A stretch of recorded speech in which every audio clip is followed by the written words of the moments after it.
Today on Primates Uncensored, you will hear about a female chimpanzee who was cast out for being unable to bear children, only to find acceptance in the most dangerous community in the forest and become the unexpected protector of dozens of orphaned young men.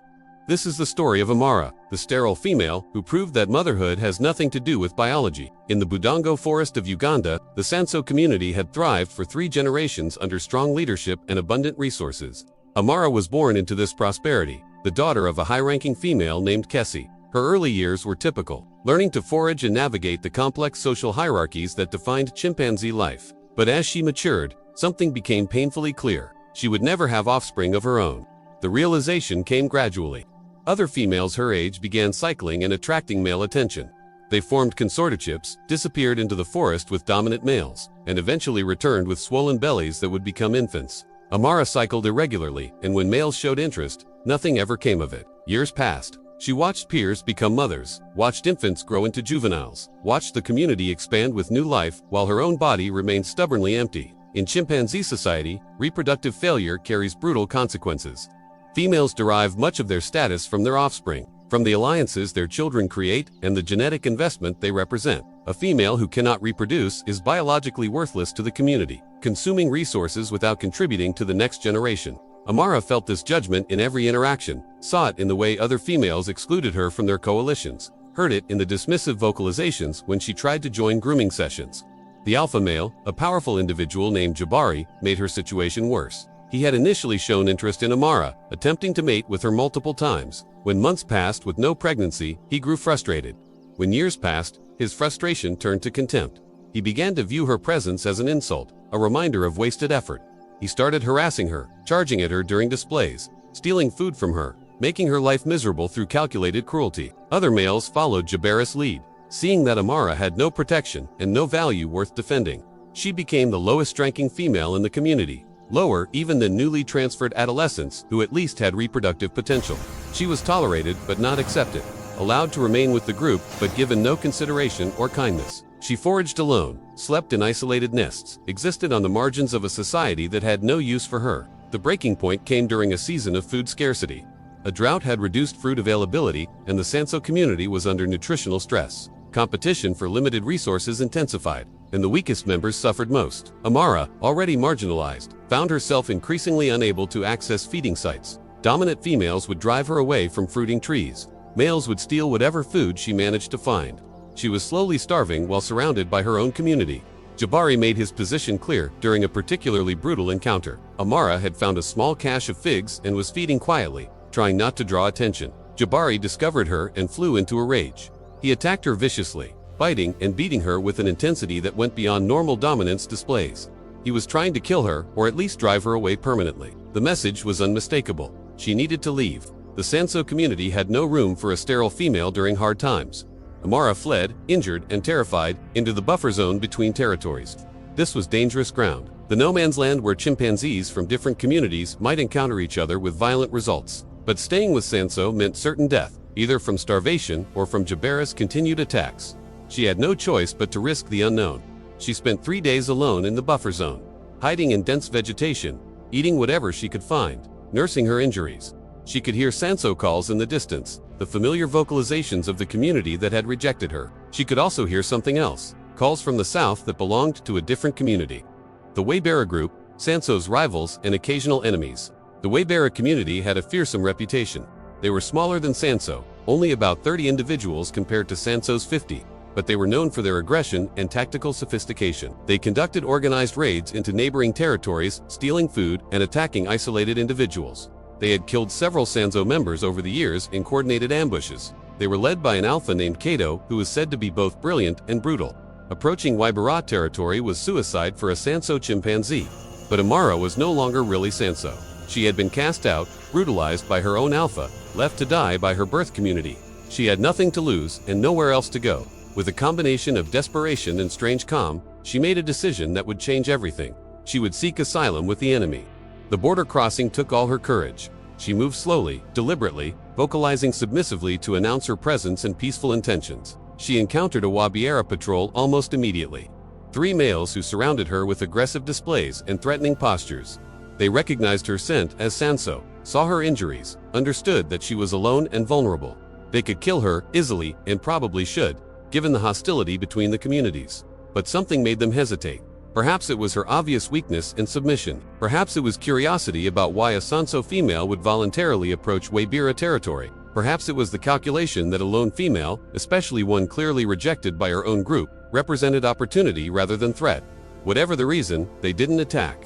Instead, they escorted her deeper into Waibira territory, toward the core area where Kato held court. Kato was everything the stories claimed and more. He was massive, perhaps the largest chimpanzee Amara had ever seen, with battle scars covering his body like a map of violent history. His eyes were sharp and calculating, missing nothing, assessing threats and opportunities with frightening speed. He studied Amara with those eyes, taking in her injuries, her submissive posture, her obvious desperation. The other Waibira members gathered to witness this unprecedented situation. A female from the enemy community, seeking entry to their group. Some called for her immediate execution, seeing her as a spy or a trick. Others argued for keeping her as a hostage, leverage against Sonso in future conflicts. But Kato silenced the debate with a single gesture. He approached Amara directly, invading her personal space in a display of dominance that was also, strangely, an assessment. He groomed her briefly, his massive hands surprisingly gentle as they picked through her fur and examined her wounds. Then he did something that shocked everyone present. He accepted her, not enthusiastically, not with any ceremony, but with a simple vocalization and gesture that communicated clearly to the rest of Waibira. She was under his protection. The decision was strategic as much as compassionate. Kato recognized that Amara represented valuable intelligence about Sonso territory, resources, and vulnerabilities. As a rejected female with no loyalty to her birth community, she might provide information willingly. More importantly, her presence would confuse and demoralize Sonso, demonstrating that Waibira could take even their females if they wished. But there was something else in Kato's decision, something Amara would only understand later. The Waibira community had a problem that Sonso didn't face. Their aggressive tactics and frequent warfare had created many orphans, young chimpanzees who had lost mothers to violence or disease. These orphans struggled without maternal care, and the community lacked enough adoptive mothers to care for them all. Many died young from neglect or inadequate nutrition. Kato, for all his brutality and warfare, recognized this as a weakness that threatened his community's long-term survival. Amara's integration into Waibira was difficult and slow. The females were suspicious and often hostile, seeing her as an interloper competing for resources. The males viewed her with a mixture of curiosity and contempt. Unsure what to make of a female who came from the enemy but clearly had no reproductive value. She remained at the bottom of the social hierarchy, but at least she wasn't being actively starved or brutalized as she had been in Sonso. The breakthrough came through the orphans. There were 7 of them, ranging from infants who had lost mothers in recent raids to juveniles who had been struggling alone for months. They were collectively the most vulnerable members of Waibira, undernourished and neglected, receiving minimal care from the busy females who had their own biological offspring to prioritize. Amara began spending time with these orphans, not through any grand plan but simply because they were the only members of Waibira who didn't reject her company. She groomed them, shared food with them, allowed them to sleep near her at night. The orphans, desperate for any maternal attention, responded eagerly. They began following her, seeking her out, treating her as a surrogate mother despite her inability to nurse or provide biological care. The other Waibira members noticed this development with mixed reactions. Some saw it as confirmation that Amara was useless, only fit to care for the weak and unwanted. Others recognized practical value. If this sterile female wanted to spend her time caring for orphans, that freed up more productive females to focus on their own offspring.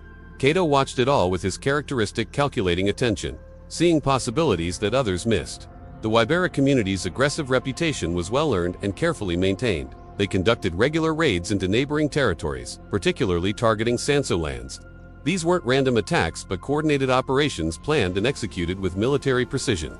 Kato would lead scouting missions to identify targets, usually isolated individuals or small groups at vulnerable feeding sites. Then he would organize strike teams of his best warriors to hit fast and hard, stealing food or attacking enemies before vanishing back into Waibira territory. Amara witnessed her first Waibira raid 3 months after joining the community. A patrol had identified a fruiting tree just inside Sonso territory where several females were feeding with their young. Kato assembled a team of 8 males, the core of his warrior force, and moved out at dawn. Amara stayed behind with the non-combatants, but she heard the attack, the screams and chaos of sudden violence. The raiding party returned hours later, celebrating their success. They had driven the Sonso females away from the tree, stolen as much fruit as they could carry, and injured one of the Sonso juveniles badly enough that it probably wouldn't survive. The warriors displayed their dominance through elaborate vocalizations and gestures, reinforcing their status through proven violence. But Amara also saw what the celebrating warriors didn't acknowledge.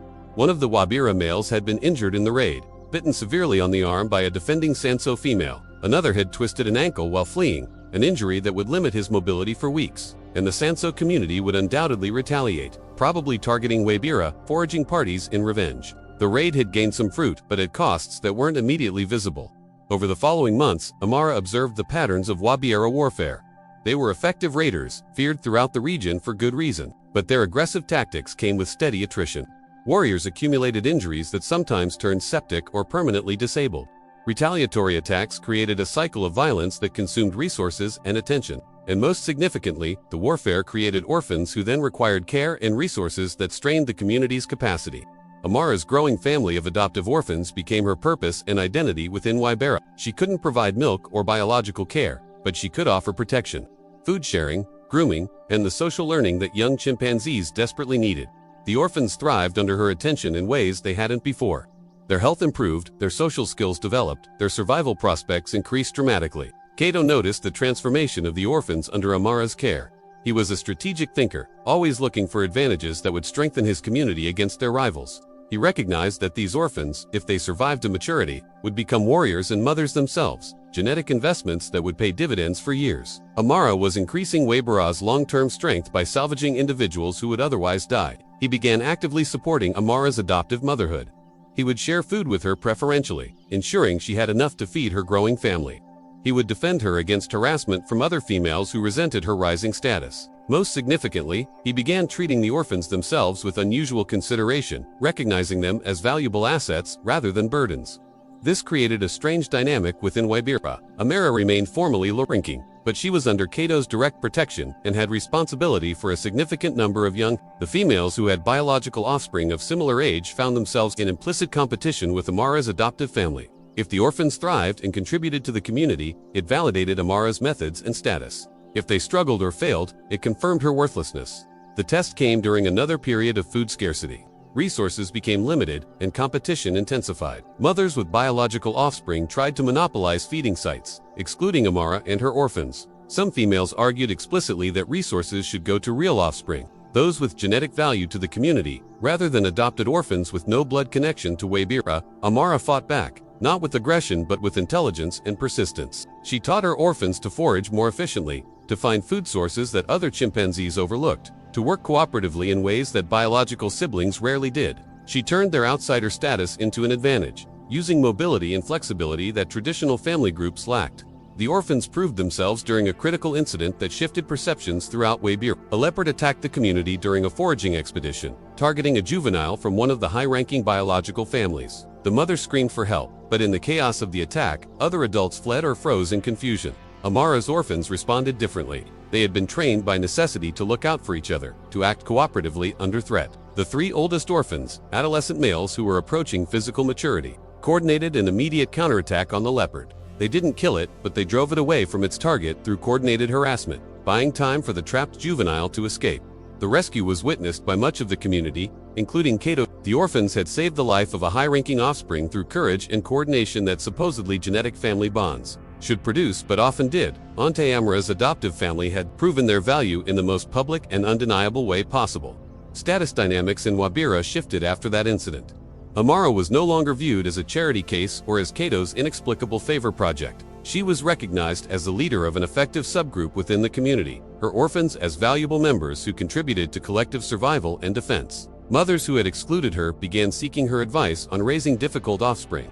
Warriors started treating her older orphans as potential allies and coalition partners. But success attracted negative attention as well. Not everyone in Waibira appreciated Amara's rising status or the implication that adoptive relationships could equal biological ones. A coalition of traditional females, led by a high-ranking mother named Zuri, began actively working to undermine Amara. They spread social discord, excluded her from grooming networks, and made it clear that they viewed her presence as a threat to natural hierarchy. The conflict came to a head when Zuri openly challenged Amara at a feeding site, demanding she and her orphans leave so that real families could eat first. It was a direct status confrontation, the kind that typically resulted in the lower-ranking female backing down immediately. But Amara had 7 adolescent orphans behind her now, young chimpanzees who viewed her as their mother and would defend her as fiercely as biological offspring would.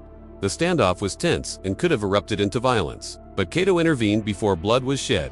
He didn't take sides explicitly. but he made clear that fighting within the community over food access was unacceptable while external threats remained. He imposed a solution. Feeding sites would be shared based on need and efficiency rather than rank, with families getting access proportional to their size and hunting success. The ruling was revolutionary for chimpanzee society, which typically operated on strict dominance hierarchies. But it reflected Kato's pragmatic nature. He cared more about community strength and survival than about maintaining traditional structures. If Amara's adoptive family contributed to Waibira's success, they deserved resources regardless of biological relationships. Zuri and her coalition were forced to accept the ruling, but their resentment festered.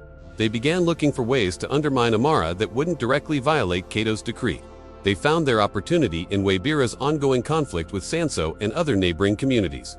The raids that had made Waibira feared also made them hated.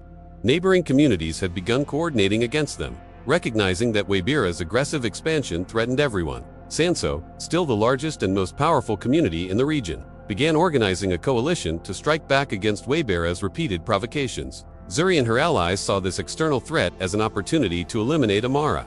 They spread rumors that she was secretly loyal to Sonso, that she was passing information to her birth community, that she was undermining Waibira from within. The accusations were baseless, but in the paranoid atmosphere created by external threat, they gained traction. Kato was forced to investigate the accusations, not because he believed them, but because ignoring them would undermine his authority and community cohesion. He confronted Amara directly, asking for her account and her loyalty. She responded with simple truth. Sonso had cast her out and tried to kill her. Waibira had given her sanctuary and purpose. Her loyalty was to the community that had accepted her and to the orphans who needed her. If that wasn't enough, she would leave peacefully rather than cause division. Her honesty and willingness to depart rather than fight resonated with Kato. He recognized genuine loyalty versus performative allegiance. He publicly declared that accusations against Amara were false and divisive, that any further challenges to her status would be viewed as challenges to his leadership. It was a risky move that tied his authority directly to defending a controversial member, but it was characteristic of his style. The external threat materialized shortly after this internal crisis resolved. Sonso launched a major raid into Waibira territory with over 20 warriors, the largest offensive operation anyone could remember. They weren't just raiding for resources. They were attempting to inflict a decisive defeat that would break Waibira's power and end their aggressive expansion. The attack came at dawn, catching Waibira partially dispersed across their territory. The Sonso warriors targeted the core area where mothers and young congregated, attempting to maximize casualties and demoralize the community. It was brutal and coordinated, showing that Sonso had learned from Waibira's own tactics. Amara and her orphans were at the epicenter of the attack. They were feeding near the core area when Sonso warriors burst from the undergrowth, attacking everything in their path. The biological mothers with young fled immediately, each protecting her own offspring. But Amara's orphans, trained to act as a unit, responded differently. The older orphans formed a defensive perimeter around the younger ones and around Amara herself. They displayed aggressively, making themselves appear larger and more numerous than they were. They vocalized loudly, calling for help and trying to confuse the attackers about Waibira's actual strength and position. And critically, they held their ground rather than scattering, creating a focal point that other Waibira members could rally around. Kato and his warriors were initially caught off position by the Sonso attack, but they responded rapidly to the calls from Amara's group. They converged on that position, using it as an anchor point to organize a counterattack. The battle was fierce and chaotic, with Sonso's numerical advantage offset by Waibira's knowledge of the terrain and their desperate defense of their core territory. Amara herself fought during this battle, something she had never done before. She wasn't a warrior, lacked the size and strength to fight male chimpanzees effectively. But when a Sonso male threatened one of her younger orphans, maternal instinct overrode self-preservation. She attacked with ferocity born of desperation, buying enough time for the orphan to escape even as she took severe injuries herself. The battle lasted for hours, but eventually Sonso's numerical advantage began to tell. Waibira was being forced back, losing ground despite fierce resistance. The community faced potential destruction, their aggressive tactics and feared reputation about to be their downfall. Kato recognized that they couldn't win through force and needed to change the tactical situation somehow. He made a desperate decision. Instead of continuing a defensive fight they would lose, he ordered a strategic retreat deeper into Waibira territory, into areas where the terrain was most difficult and where Sonso's numbers would be less advantageous. But retreat required covering forces to prevent the withdrawal from becoming a rout. He needed warriors to hold positions and slow Sonso's advance, while the rest of the community escaped. Amara's orphans, the oldest ones who were now young adults, volunteered for this dangerous duty. They had been trained to work together, to coordinate under pressure, to sacrifice individually for collective benefit. They positioned themselves at key choke points and used harassment tactics to slow Sonso's advance. allowing Waibira's main group to reach defensive positions. The tactic worked, but at terrible cost. 2 of Amara's oldest orphans were killed in the fighting, sacrificing themselves to save the community. 3 others were severely injured. When Waibira finally stabilized their defensive position and Sonso withdrew rather than press deeper into unfamiliar territory, Amara's adoptive family had paid the highest price of any single group in the battle. The aftermath of the battle was somber and reflective. Waibira had survived but was badly damaged. They had lost 7 members killed and many more injured. Their aggressive expansion was over. They would be focused on survival and recovery for the foreseeable future. The community that had seemed invincible weeks earlier now faced genuine questions about its future. But something fundamental had changed. The orphans, those supposedly worthless individuals with no genetic connection to Waibira, had saved the community. They had fought with courage and coordination that rivaled or exceeded that of biological families. They had proven that loyalty and training could match blood bonds. That Amara's adoptive family was as valuable as any traditional lineage. Recognition of this sacrifice came from an unexpected source. Zuri, who had been Amara's primary opponent, approached her after the battle. She had lost her own biological son in the fighting, a promising young male who had been caught in the initial Sonso assault. She had seen Amara's orphans hold the line, while biological families fled. She had witnessed sacrifice born not of genetic imperative, but of chosen loyalty. Zuri didn't apologize, didn't admit she had been wrong about Amara, but she offered respect. The simple acknowledgement that Amara's methods and family had proven their value in the most definitive way possible. She requested that Amara help train her surviving offspring in the coordination and loyalty that the orphans had demonstrated. It was as close to an admission of defeat as Waibira's traditional hierarchy would allow. Amara accepted the offer, recognizing it as an opportunity to transform the community beyond just her adoptive family. She began working with other mothers, teaching them the techniques she had developed for raising cooperative, loyal young who would put community before individual interest. She was essentially creating a new model of chimpanzee socialization, one that emphasized chosen bonds and trained coordination over purely biological relationships. Kato supported this transformation actively. The battle had taught him that Waibira's previous model of constant aggression and raid-focused culture was unsustainable. They had made too many enemies, created too much hatred, spread their warriors too thin across too many conflicts. They needed to become stronger internally rather than just more aggressive externally. Under Kato and Amara's combined influence, Waibira began to change. The constant raiding slowed, replaced by more defensive posturing and selective engagements. Resources previously devoted to warfare were redirected to community building and youth development. The orphan care system that Amara had pioneered was expanded and institutionalized, with multiple females taking responsibility for young who had lost biological parents. Most radically, Waibira began seeking peace with some of their neighbors. Not with Sonso, the wounds there were too fresh and deep, but with smaller communities that had been targets of Waibira raids. Kato proposed non-aggression pacts and resource-sharing agreements. The proposals were met with suspicion initially, but Waibira's obvious weakness after the Sonso battle made negotiation more appealing than continued conflict. Amara played a crucial role in these peace negotiations, serving as an intermediary who could communicate across community boundaries. Her status as someone who had been accepted by a former enemy community gave her unique credibility. She could speak to the possibility of change, of former enemies becoming allies, in ways that lifelong Waibira members couldn't. The peace process was slow and fragile, constantly threatened by hardliners who wanted to return to the old ways of constant raiding and dominance through fear. But the alternative was visible in Waibira's slow recovery from the Sonso battle. Continued aggression would mean continued losses, a gradual bleeding of strength that would eventually result in community collapse. By Amara's 8th year in Waibira, the community had transformed almost beyond recognition. The orphans she had raised were now adults, forming the core of a new generation that valued cooperation and strategic thinking over pure aggression. Several had risen to prominent positions in the community, using their coordination and loyalty to become influential warriors and mothers themselves. Amara herself had become something unprecedented in wild chimpanzee society, a matriarch whose status derived not from reproductive success or biological lineage, but from wisdom and social contribution. Younger females sought her guidance on raising offspring, not just orphans but biological children as well. Males consulted her on community decisions, recognizing that her perspective and strategic thinking were valuable regardless of her inability to produce genetic heirs. Kato, now aging and beginning to think about succession, made a remarkable statement during a community gathering. He declared that Amara's contributions to Waibira had exceeded those of any female in his memory, including those who had produced many successful offspring. He stated that being a mother wasn't about biology but about care, teaching, and sacrifice, and by that measure, Amara was the greatest mother Waibira had ever known. The statement was controversial and would have been unthinkable in traditional chimpanzee culture, but it reflected observable reality.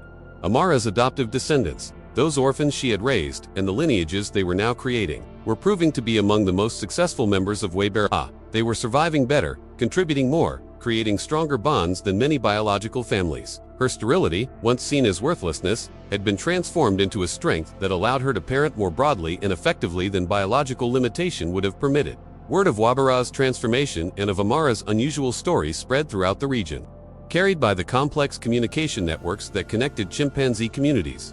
Other groups began to reconsider their treatment of non-reproductive females, recognizing that individuals previously dismissed as worthless might have value beyond genetics. Orphan care systems modeled on Waibira's approach began appearing in neighboring communities. Even Sonso, Amara's birth community that had rejected and nearly killed her, heard the stories. Some of the older females who remembered Amara began to understand what they had lost when they drove her away. Jabari, the alpha who had brutalized her, had since been overthrown and driven out himself, experiencing the same rejection he had inflicted. The community he had led was struggling, weakened by continued conflicts and internal divisions. There was never formal reconciliation between Amara and Sonso. The wounds were too deep, the betrayal too complete. But eventually, contact resumed at a limited level, with younger members of both communities who hadn't participated in the original rejection and violence. Amara didn't return to Sonso, but she occasionally encountered Sonso foragers at border areas, and these encounters were peaceful rather than hostile. When Amara was 12 years old, she adopted her last orphan, a tiny female infant whose mother had died from disease. By this point, Amara was ancient by wild chimpanzee standards, her body showing the accumulated damage of years of hardship and battle. But she raised this final infant with the same dedication she had shown the first ones, teaching her everything she had learned about survival, cooperation, and the power of chosen family over biological imperative. She named this last daughter Hope, something close to the concept in chimpanzee cognition. The naming was deliberate and symbolic. This infant represented everything Amara had built in Waibira, the transformation from aggressive raiding culture to something more sustainable and compassionate.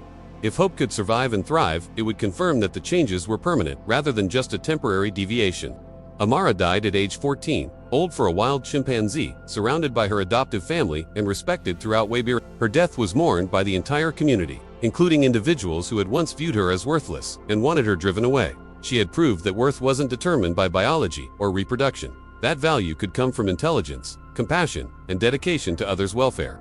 Her legacy lived on in the dozens of orphans she had raised, in the community structures she had helped create, in the peace agreements she had facilitated. Waibira remained formidable, but was no longer defined solely by aggression and fear. They had become something more complex and sustainable, a community that valued wisdom alongside strength and recognized that families could be built through choice as well as birth. The sterile female who had been cast out as worthless had become the mother of a transformation that echoed across multiple communities and generations. She had proved that sometimes the greatest contributions come from those society dismisses, that disability or difference can become unique strength, that love and dedication matter more than genetic connection. This was Amara's gift to the chimpanzees of Budongo Forest, a legacy that would endure long after her death.